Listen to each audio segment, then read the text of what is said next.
Muddy kids. It can be a parent's worst nightmare, but not for the families visiting our Ecovillage near Shawnigan Lake.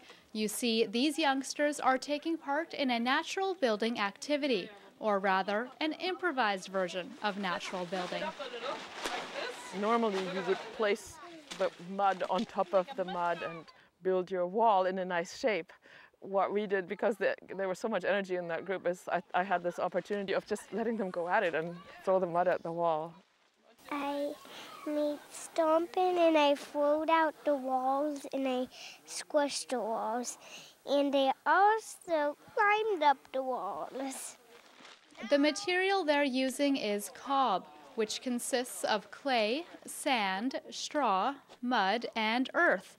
It's been used for construction purposes since prehistoric times.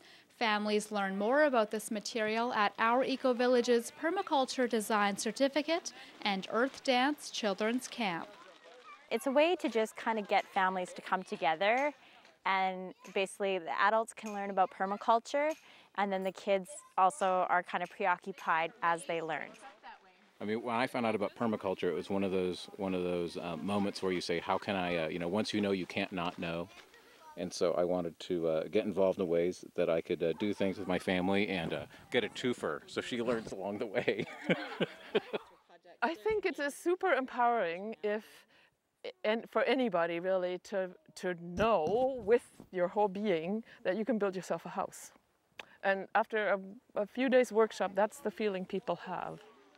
Even though natural building is part of permaculture, it's more clearly defined as any sustainable land use design, including gardening and food sustainability.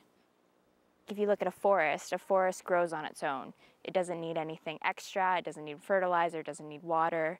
So it's basically mimicking that process and then incorporating it into your daily life.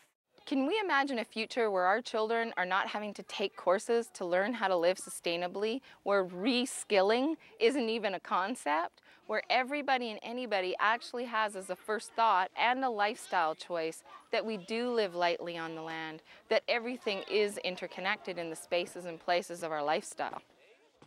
For more information on our Ecovillage, you can check them out online. In Shawnigan Lake, for Shaw TV, I'm Jen Muranetz.